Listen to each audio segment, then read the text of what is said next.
Happy Sunday, everybody. We are about to make Sunday supper. It's gonna be kind of earlier than supper. Late lunch, early supper. Gotta get the rotisserie chicken, and you know what I'm wishing now? I got this yesterday and just let it cool down and put it in the refrigerator. But I started to go ahead and shred it and get that step out of the way, but I was like, I'll do it tomorrow.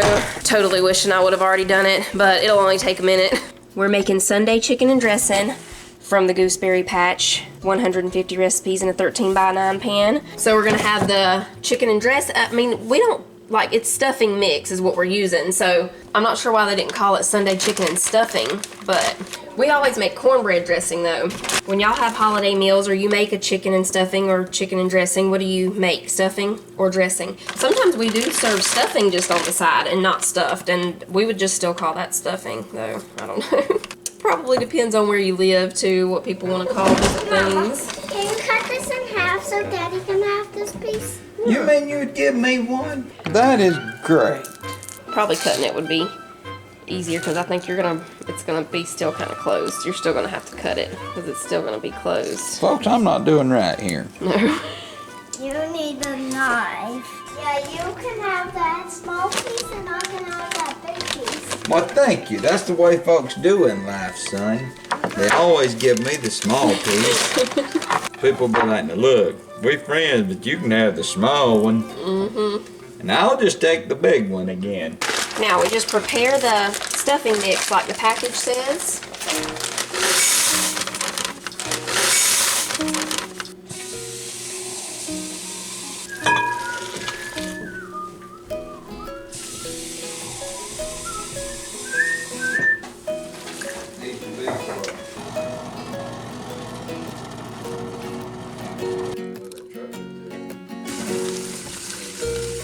In this bowl, we're going to mix 1 can of cream of chicken soup, 1 can cream of celery soup, and 1 cup of chicken broth.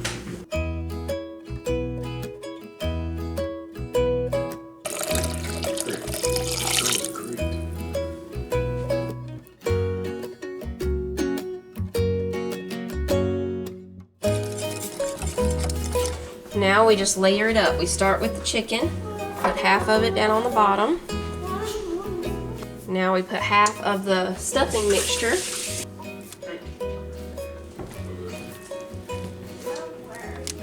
Now we put half of the soup mixture. And then we just repeat.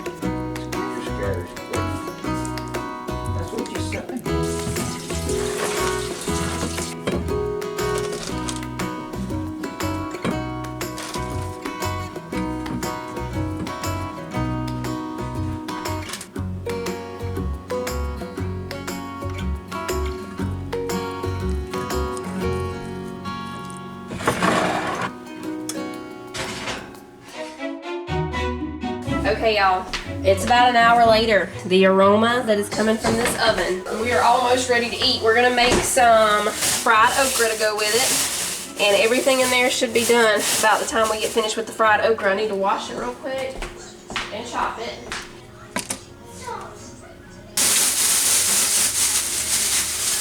It's almost time to be planting some okra. Me and Titus were talking this morning about what all we wanted to plant.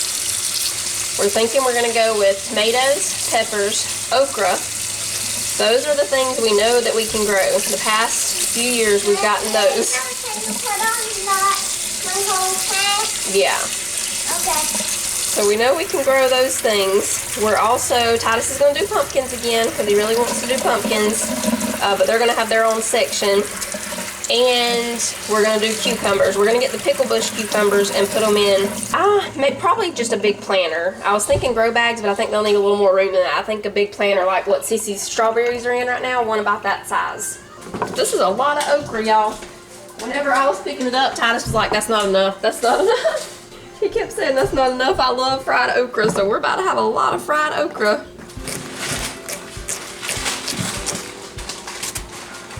This was also something I should have thought to do yesterday and already had this sliced up and ready to go.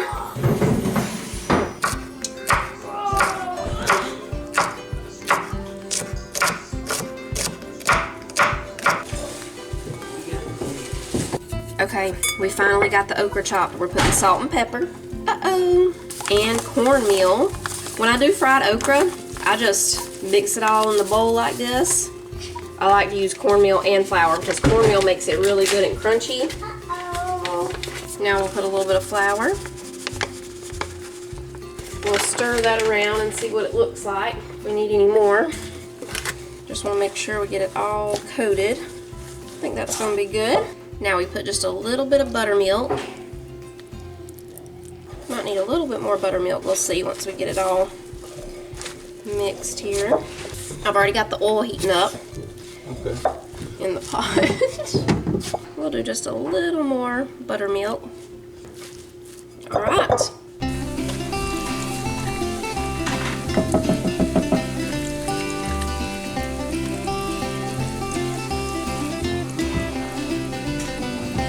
We had some cranberry sauce in the cabinet, so we're going to open that up too.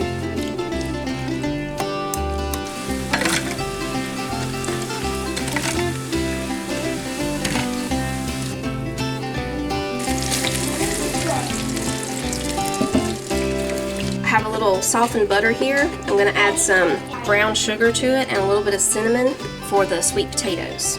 So I'll get this mixed up and then put it in the refrigerator until we're ready to eat, and then it'll be firm enough to scoop out and put a little bit into each sweet potato.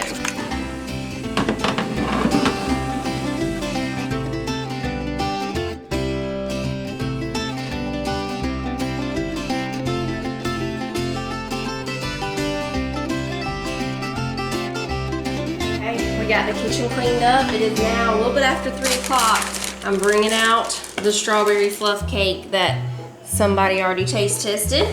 Was that you? No, it was you. Was it me? Yes. It was me. He's telling the truth. It really was me.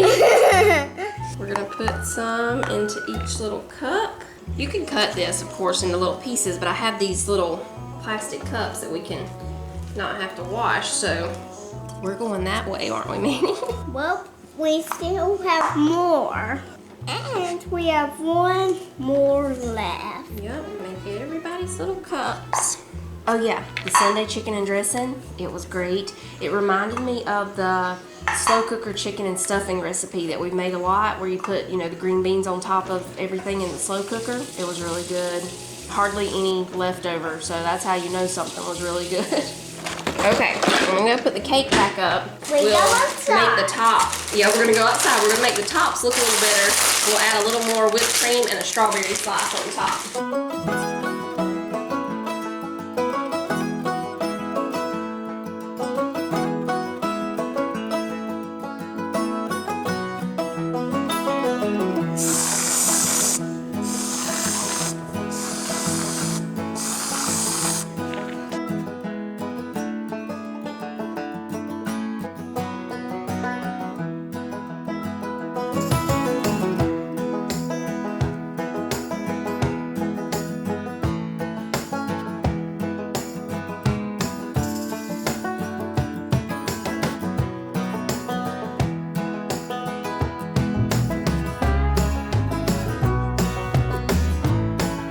There he goes.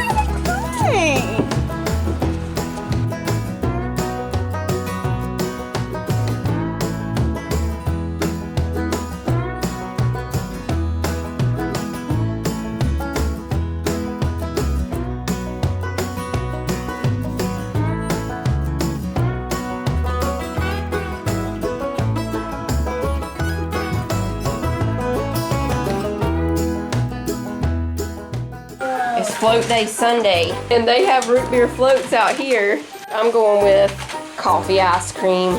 He told me he wanted a fizzy kind. Yeah, he's got his boots on. Daddy had some on earlier, didn't he? Yeah. He was wearing pants. They traded. They did a trade. I'm thinking I'm gonna keep shoeing horses, but I'm probably gonna start getting into the baseball card business, because I made more on that baseball card deal right there than I can make on horses. Folks, I'm telling you what's the truth. He didn't make anything because he ain't gonna sell them, but He did find Mama, some if the good price is right, baby, this door will open up and I'll say, it's a baseball card. Yeah. Ken Griffin Jr., Nolan Ryan, Darryl Strawberry.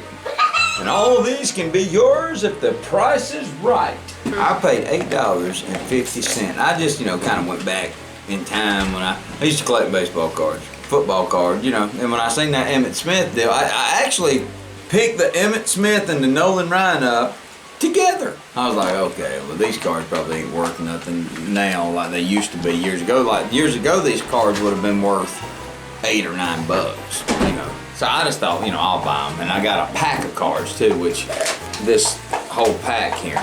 And I actually got a few in here, and Fallon looked them up, and I got $8 in these cards, I think, right? Yeah. And they're worth how much?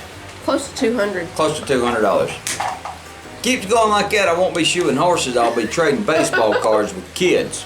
But what look. you got, bud? Oh, I'll trade you. Look, whenever I was a kid, I was, trying to get into trading cards, and I didn't know, much about it. I'm gonna be honest with you. Like Dougie and Jamie and Timothy knew more about it than I did. Mm-hmm. Like Dougie, he'd have quite a bit of good cards, but he'd also have a lot of ones that was pretty blingy.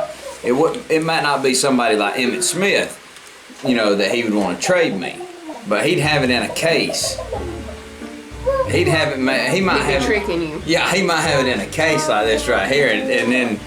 But we was kids, and I mean, he was good at trading cards. He got a lot of good cards, and I got a lot of bad ones.